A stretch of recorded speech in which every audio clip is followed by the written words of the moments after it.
جو اللہ کی جناب میں اپنی پیشانی جھکاتا ہے، قطعاً وہ اپنے دل میں کہیں گوشے میں یہ خیال بھی نہیں رکھتا کہ وہ یہود و نصارہ کی مخالفت کرے، وہ یہود و نصارہ کی تقلید کرے، اس کے دل کے کسی گوشے میں بھی یہ بات نہیں ہوتی ہے کہ وہ شیطان کی عبادت کر رہا ہے، چڑھتے سورج کی پوجا کر رہا ہے، لیکن مشابہت لازم آ رہی ہے۔ اس لیے اللہ کے رسول صلی اللہ علیہ وسلم نے اس بات سے منع کر دیا کہ ایک مسلمان اس وقت نماز پڑھے جبکہ نماز ایک عبادت ہے۔ کیوں روک دیا اللہ کے رسول صلی اللہ علیہ وسلم نے؟ تاکہ مماثلت نہ ہو جائے۔ میرے بھائیو اور دوستو، نماز کے بعد درجہ آتا ہے روزے کا۔ روزہ ایک ایسی عبادت ہے، قرآن کریم کی آیات بتاتی ہیں کہ یہ عبادت غیر قوموں پر بھی فرض تھی۔ اللہ تبارک و تعالیٰ ارشاد فرماتا ہے، یا ایھا الذین آمنوا کتب علیکم الصیام کما کتب علی الذین من قبلکم لعلکم تتقون، کہ اے لوگو روزہ تم پر بھی ویسے ہی فرض کیا گیا ہے جس طرح گزشتہ قوموں پر فرض کیا گیا تھا۔ تعداد میں اختلاف، کیفیت میں اختلاف، لیکن فرضیت روزہ غیر قوموں پر بھی تھا۔ اللہ کے رسول صلی اللہ علیہ وسلم نے کوشش کی کہ مسلمان کا روزہ یہودی اور نصارہ کے روزے سے مختلف ہو جائے۔ چنانچہ آپ صلی اللہ علیہ وسلم نے فرمایا کہ لا یزال الدین قائما ما عجل الناس الفطرہ، کہ دین برابر قائم رہے گا، مسلمانوں کو غلبہ حاصل رہے گا جب تک افطار کرنے میں جلدی کریں گے۔ یہود نصارہ افطار کرنے میں چاند ستارے کے طلوع ہونے کا انتظار کرتے تھے، لیکن اللہ کے رسول صلی اللہ علیہ وسلم نے فرمایا کہ امت مسلمہ کی کامیابی کا راز اس میں ہوگا کہ وہ یہود و نصارہ کی مخالفت کرتے ہوئے سورج جیسے غروب ہو فوراً افطار کر لیا کریں۔ تو میرے بھائیو اور دوستو، معلوم یہ ہوا کہ امت مسلمہ کی کامیابی یہود و نصارہ کی ڈگر پر چلنے سے نہیں بلکہ کامیابی ان کی مخالفت میں ہے۔ اللہ کے رسول صلی اللہ علیہ وسلم نے افطار کے تعلق سے تو یہ بات فرما دی، اور سحری کے تعلق سے بھی اللہ کے رسول نے فرمایا کہ فصل ما بین صیامنا و صیام اہل الکتاب اکلۃ السحور، کہ ہمارے روزوں کے درمیان اور یہودیوں کے روزوں کے درمیان کیا چیز فرق ہے؟ وہ سحری کھائے بغیر روزہ رکھتے ہیں۔ اللہ کے رسول صلی اللہ علیہ وسلم نے فرمایا کہ روزہ رکھنے والا بھوک نہ ہو، کھانے کی چاہت آپ کے ہاں نہ ہو، پھر بھی اس مقصد کے تحت، اس جذبے سے کہ یہود و نصارہ کی مخالفت ہو جائے، ایک گھوٹ پانی ہی پی لیجئے، ایک گھوٹ لبن ہی پی لیجئے، ایک کھجور ہی کھا لیجئے، اور اللہ کے رسول صلی اللہ علیہ وسلم اس کو اس مسلمان کے روزے سے تعبیر فرما رہے ہیں۔ تو میرے بھائیو اور دوستو، آپ نے غور کیا کہ مذہب اسلام نے عبادت تک میں جو بڑی بڑی عبادتیں ہیں اس میں بھی اس بات کی گنجائش نہیں دی کہ ایک مسلمان غیر قوموں کی نقالی کرے اور ان کی تقلید کرے۔ آپ کو معلوم ہے محرم کے مہینے میں 10ویں تاریخ کا روزہ جسے عاشورہ کا روزہ کہا جاتا ہے، اللہ کے رسول صلی اللہ علیہ وسلم یہ روزہ رکھتے تھے، لیکن مدینۃ الرسول میں جب آپ کا ورود مسعود ہوا، آپ کو معلوم ہوا کہ یہود و نصارہ بھی یہ روزہ اسی دن رکھتے ہیں، تو آپ صلی اللہ علیہ وسلم نے فرمایا خالف الیہود، یہودیوں کی مخالفت کی جائے۔ اگلے سال اگر میں زندہ رہا تو میں 9ویں تاریخ کا بھی روزہ رکھوں گا اور 10ویں تاریخ کا بھی روزہ رکھوں گا۔ بعض روایتوں میں یا بعض علماء کا فتویٰ یہ ہے کہ 10ویں اور 11ویں کا بھی۔ میرے بھائیو اور دوستو، آپ غور کیجئے کہ روزہ میں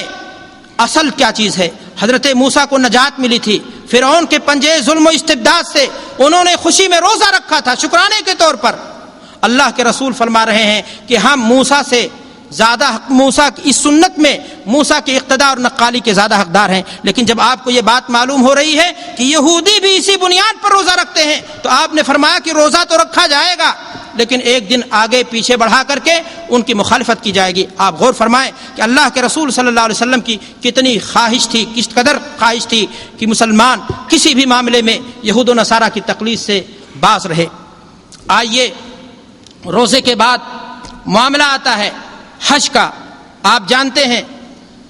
کہ اللہ کے گھر کا حج مشرکین بھی کیا کرتے تھے اپنے طور طریقے پر، لیکن اللہ کے گھر کو مقدس مانتے تھے۔ یہود و نصارہ بھی وہاں زیارت کو، وہاں حاضری کو اپنے لیے سعادت سمجھتے تھے، لیکن ایک مسلمان جب حج کرے گا تو اس کا حج، اس میں کی جانے والی بات چیزیں یہود و نصارہ سے مخالف ہوں گی۔ آپ کو معلوم ہے کہ اللہ کے رسول نے فرمایا الحج عرفہ، کہ عرفہ میں حاضری حج ہے، لازم ہے، کمپلسری ہے کہ انسان وہاں پہنچے۔ رکن حج ہے کہ عرفہ کے میدان میں ہر حاجی اپنی حاضری دیوے۔ لیکن میرے بھائی اور دوستو، اللہ کے رسول صلی اللہ علیہ وسلم نے عرفہ سے واپسی کے وقت یہ بات تاکید سے فرمائی، کیا فرمائی؟ کہ کوئی بھی حاجی عرفہ سے سورج کے غروب ہونے سے پہلے نہیں نکلے گا. نماز مغرب کی چھوٹ جائے اسے مزدلفہ میں ادا کیا جائے گا، جبکہ نماز کو اول وقت میں پڑھنا آپ جانتے ہیں شریعت اسلامیہ نے اس بات پر کتنا زور دیا ہے. لیکن اللہ کے رسول صلی اللہ علیہ وسلم فرماتے ہیں کہ عرفہ کے میدان میں ہر حاجی کو یہودیوں کی مخالفت کرتے ہوئے اسے مغرب تک رکنا ہے، سورج غروب ہونے تک رکنا ہے، اس لیے کہ یہود و نصارہ وہاں سے سورج زرد ہونے کے وقت چل پڑتے تھے. تو میرے بھائیو اور دوستو، اللہ کے رسول صلی اللہ علیہ وسلم نے کوشش فرمائی کہ ایک مسلمان یہود و نصارہ کی مخالفت کرے، حج جیسی عبادت میں بھی، اور نماز لیٹ ہو جائے، جمع بین الصلاتین کیا جائے مزدلفہ میں پہنچ کر کے، لیکن یہودیوں کی مخالفت ہو جائے تاکہ دین کو غلبہ حاصل ہو جائے. مزدلفہ پہنچنے کے بعد آپ رات گزاریں گے اور صبح اٹھ کر کے فجر کی نماز جماعت سے پڑھیں گے. وہاں سے رخصت کب ہوں گے؟ فوراً رخصت ہو جائیں گے،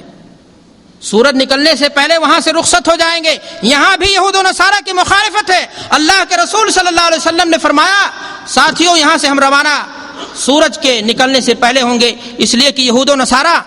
سورج کے نکلنے کا انتظار کیا کرتے تھے. تو میرے بھائیوں اور دوستو، آپ اگر دین کے دیگر معاملات میں بھی دیکھیں گے، دیگر عبادتوں کو بھی دیکھیں گے، تو اللہ کے رسول صلی اللہ علیہ وسلم کی پوری کوشش یہی ہوتی تھی کہ ہر معاملے میں مسلمان یہود و نصارہ سے متمیز نظر آئے، اس لیے کہ مسلمان ایک ممتاز قوم ہے. دیکھنے ہی کہ مسلمان ہے، اللہ کا بندہ ہے، اللہ کا ولی ہے. اس کی شکل و صورت، اس کا چہرہ مہرہ، اس کے بال کی کٹنگ، اس کا لباس، اس کی وضاقتہ، اس کی طرز زندگی، ہر ایک چیز سے لگتا ہو کہ یہ مسلمان ہے. مسلمان صرف مسجد میں مسلمان نہیں ہوتا، زندگی کے ہر معاملات میں وہ لگے کہ مسلمان ہے. اور یہ اسی وقت ممکن ہوگا میرے بھائیوں جب ایک مسلمان یہود و نصارہ کی مخالفت کو اپنی زندگی کا شعار سمجھے گا اور ان سے ہر ممکن مخالفت ہر معاملے میں کرنے کی کوشش کرے گا. میرے بھائیوں اور دوستو، عبادت میں مخالفت کے بعد میں آپ کے سامنے مسئلہ رکھنا چاہتا ہوں کہ ایک مسلمان کے لیے ضروری ہے کہ عید اور تہواروں میں بھی غیر قوموں کی مخالفت کرے. خاص طور سے ہندوستان میں رہنے والے مسلمان جو ہندوؤں کے پڑوس میں رہتے ہیں، کبھی کبھار ایسا ہوتا ہے کہ بعض تہوارات ان کے ایسے آتے ہیں جس میں شرکت آپ کے لیے کسی ناحیے سے ضروری بن جاتی ہے. اس سلسلے میں شریعت اسلامیہ کا کیا حکم ہے؟ میں آپ کے سامنے دو باتیں رکھنا چاہتا ہوں. اللہ کے رسول صلی اللہ علیہ وسلم نے یہ بات بیان فرمائی، ان لکل قوم عیدا وہذا عیدنا، کہ ہر قوم کے لیے ایک عید ہے. مسئلہ یہ معلوم ہوا کہ عید یہ عبادت کی چیز ہے، یہ ایک معمولی مسئلہ نہیں. کوئی بھی قوم جب عید کے طور پر کسی دن کو مناتی ہے تو وہ عبادت کے طور پر مناتی ہے، اور جب عبادت کے طور پر اس چیز کو کرتی ہے تو اس میں شرکت، اس میں تعاون، اس میں حاضری، اس میں کسی بھی انداز کا آپ کا تعاون آپ کے لیے درست نہیں ہوگا، بلکہ بسا اوقات یہ کفر کے مترادف چیز ہوگی. اس لیے کہ نعوذ باللہ آپ غیر مسلموں کے تہوار کو اپنی حاضری سے، اپنی مبارکبادی کے ذریعہ یا اپنے کسی عمل کے ذریعہ ترویج دینے کی کوشش کر رہے ہیں، جو اسلام کے مزاج کے خلاف بات ہے. دوسری بات، اللہ کے رسول صلی اللہ علیہ وسلم نے اس بارے میں بھی تاکیدی ارشادات فرمائے ہیں، لیکن قرآن مجید کی آیت ہمارے سامنے آ رہی ہے. اللہ فرماتا ہے وَتَعَاوَنُوا عَلَى الْبِرِّ وَالتَّقْوَى وَلَا تَعَاوَنُوا عَلَى الْإِثْمِ وَالْعُدْوَانِ، کہ بھلائی کا کام اگر ہو تو اس میں تعاون دیا جائے، اور اگر گناہ کا کام ہو تو اس میں تعاون نہ دیا جائے. اس مسئلے کو سامنے رکھیے میرے بھائیوں، اور موجودہ معاشرے کو آپ سامنے رکھیے. آج ہمارے یہاں دیکھنے میں آتا ہے کہ ایک مسلمان مسجد کے لیے پیسہ اکٹھا کر رہا ہوتا بنانے کے لیے، ہندوؤں سے رسید کاٹ کر کے پیسہ لے آتا ہے، اور نتیجے میں جب وہ مندر بناتا ہے، وہ اپنے تہوار کا کوئی پروگرام منعقد کرتا ہے تو مسلمان سے بھی رسید کاٹ کر کے چندہ لے جاتا ہے. اگر آپ کو خطرہ ہے کہ مسجد میں پیسہ لینے کی بنیاد پر اس کو مندر میں پیسہ دینا پڑے گا تو آپ کو مسجد میں پیسہ لینے کی ضرورت نہیں ہے. چھپڑ کی مسجد میں نماز پڑھ لیجئے، کھپڑ کی مسجد میں نماز پڑھیے. بہت عالی شاندار بنا کر کے، عالی شان اور شاندار بنا کر کے عبادت مت کیجئے. دلوں کے خلوص اور نیک نیتی کی بنیاد پر آپ کی نماز قبول کی جائے گی. لیکن آپ جو ہے قرآن مجید کی اس آیت کی بنیاد پر کسی بھی معاملے میں میرے بھائیوں اور دوستو آپ غیر مسلموں کے ساتھ تعاون نہیں کریں گے. افسوس کی بات ہے آج ہمارے یہاں سیکولرزم کا دور ہے. بہت سارے مسلمان جمہوریت اپنے آپ کو سیکولر ثابت کرنے کے لیے کچھ ایسی گھناؤنی حرکتیں کرتے ہیں جس کی گنجائش اسلام میں قطعاً نہیں. میرے بھائیوں آج سننے میں آتا ہے اخبارات کی دنیا ہے، میڈیا آج بہت ہائی ہے، چھوٹی چھوٹی باتیں بھی نقل کر دی جاتی ہیں۔ مسلمان ہندوستان کے کسی صوبے کا انجینئر اپنی گاڑھی کمائی کی دولت کو لے جا کر کے مسجد بناتا ہے، بہت اچھی بات، لیکن ساتھ ہی میں گرجا گھر بھی بنایا، مندر بھی تعمیر کی، دعویٰ یہ کیا گیا کہ میں سیکولر مسلمان ہوں، اور دشمنان دین و اسلام کے اس نعرے کو اس نے ایکسپٹ کر لیا کہ تمام مذاہب ایک ہی ذات کی عبادت کی تعلیم دیتے ہیں، راستے الگ ہیں، گرچہ طریقے الگ ہیں لیکن راستہ ایک ہے۔ میرے بھائیوں اور دوستو، اگر اس دعوے کو تسلیم کر لیا جائے، وحدت ادیان کے نظریے کو قبول کر لیا جائے، اور یہ مان لیا جائے کہ مسلمان جس اللہ کو پوچھتا ہے اس کو اللہ، اور اسی کو ہندی میں بھگوان اور اس کو انگریزی میں گاڈ کہتے ہیں، اور سارے مذاہب عبادت الہی کے صحیح طریقے ہیں، تو پھر اسلام کی بلندی کا اور اللہ کے رسول صلی اللہ علیہ وسلم کو آخری نبی بنا کر کے اس دنیا میں بھیجے جانے کا مطلب کوئی نہیں رہ جاتا۔ اللہ تبارک و تعالیٰ نے اللہ کے رسول صلی اللہ علیہ وسلم کو اس دنیا میں اس لیے بھیجا تھا تاکہ مذہب اسلام کو تمام ادیان پر غلبہ حاصل ہو جائے۔ تو ایک غلبے کے اسباب میں سے یہ کیسے ہو سکتا ہے کہ ایک مسلمان خود اپنی گاڑھی کمائی کی دولت سے مسجد بھی بنائے، مندر بھی بنائے، کوئی سیاسی مقصد اس کا حاصل ہو جائے گا، کسی صوبے کا گورنر بن جائے گا، لیکن اللہ کے ہاں اس کا شمار المرء مع من حب کے ساتھ اندیشہ ہے کہ اس کا شمار مسلمانوں کے ساتھ نہیں بلکہ غیر مسلمانوں کے ساتھ کر دیا جائے۔ مسلمان بھائیوں، تیوہاروں میں نقالی کی اور بہت ساری شکلیں ہو سکتی ہیں۔ آج مسلمان غیر قوموں کے تیوہاروں کی نقالی اس اعتبار سے بھی کر رہا ہے کہ مسلمان اپنے نبی کا جنم دن منانے لگا، اور جنم دن کو اتنا حیثیت دی گئی، عید میلاد نبی کو اتنی حیثیت دی گئی کہ آج ایک مسلمان نماز پڑھے یا نہ پڑھے وہ گستاخ رسول نہیں ہوگا، زکوٰۃ دیوے یا نہ دیوے وہ گستاخ رسول نہیں ہوگا، لیکن اگر 12 ربیع الاول کا پروگرام چھوڑ دے، ٹوٹی ٹرائیلیوں کو لے کر سڑکوں پر نہ اترے، اور مختلف نعرے جو لگائے جاتے ہیں وہ نہ لگائے، نماز چھوڑ کر کے بھی ٹرائیلیاں لے کر کے جلوس کو اگر کامیاب بنانے کے لیے نہیں گیا تو اسے گستاخ رسول کا لیبل لگا دیا جاتا ہے۔ میرے بھائیوں اور دوستو، عید میلاد یہ بدعت ہے، صحابہ کرام رضوان اللہ علیہم اجمعین نے یہ کام نہیں کیا، خود حضرت محمد عربی صلی اللہ علیہ وسلم نے یہ کام انجام نہیں دیا۔ آپ کی زندگی میں یوم میلاد متعدد بار آیا، لیکن آپ صلی اللہ علیہ وسلم نے اسے قابل اتنا نہیں جانا۔ صحابہ کرام رضوان اللہ علیہم اجمعین جن کے دلوں میں اللہ کے رسول صلی اللہ علیہ وسلم سے محبت اتنی تھی کہ ابو بکر صدیق نے غار کی تاریکی میں سانپ کے زہر کو سینے کے حصاروں سے باہر نہیں آنے دیا۔ وہ ابو بکر خلیفہ ہوتے ہوئے اگر عید میلاد منانا دین ہوتا تو اس کام سے نہیں رکتے۔ عمر فاروق رضی اللہ تعالیٰ عنہ جنہوں نے اپنی جوانی کی ہڈیاں اسلام کے لیے پلر کے طور پر استعمال کر دیں، وہ اگر عید میلاد منانا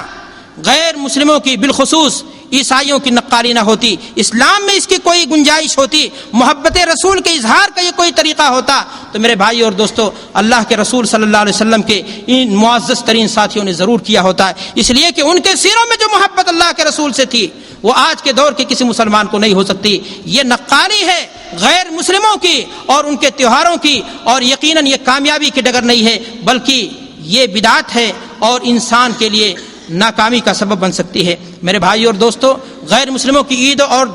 تیوہاروں کی نقالی اور بھی شکلوں سے ہو سکتی ہے۔ آپ بعین ہی وہی عید اپنے یہاں تو نہ نافذ کریں، لیکن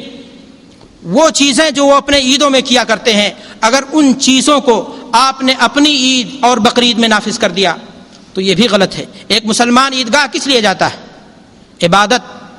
ایک مہینے کی کیا ہے، اللہ کی جناب میں حاضری دے کر کے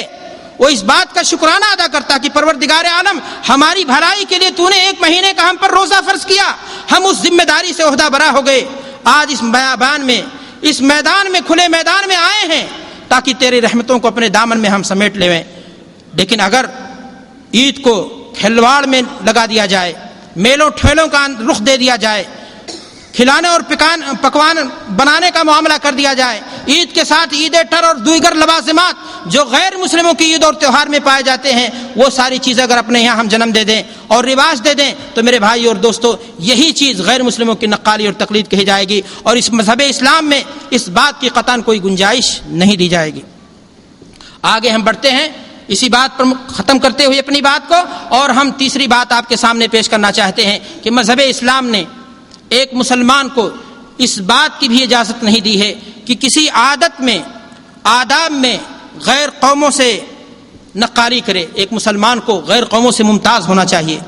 نمایاں ہونا چاہیے. کافروں کے جو اخلاق ہیں, عادات ہیں, آداب ہیں, اس سے آپ کو بالکل علیحدہ ہونا چاہیے. قرآن مجید کے اندر اور احادیث رسول کے اندر اگر اس مسئلے کے تعلق سے آپ ڈھونڈیں, تلاشیں, تو آپ کو ذخائر ملیں گے جو چند منٹ آپ کے لیے کافی نہیں ہوں گے. میرے بھائیوں اور دوستوں, اس سلسلے میں سب سے بنیادی بات جو ہے, میں 3 چیزوں پر روشنی ڈالنا چاہتا ہوں. سب سے پہلی چیز کہ ایک مسلمان کی شخصیت, اس کا چہرہ مہرہ, اس کا وضاقتہ کیسا ہونا چاہیے. آپ جانتے ہیں کہ چہرے کا ایک اثر ہوتا ہے انسان کی شخصیت پر. حضرت عبداللہ بن سلام رضی اللہ تعالی عنہ جب اللہ کے رسول صلی اللہ علیہ وسلم کی خدمت میں حاضر ہوئے اور آپ نے چہرے انور کو دیکھا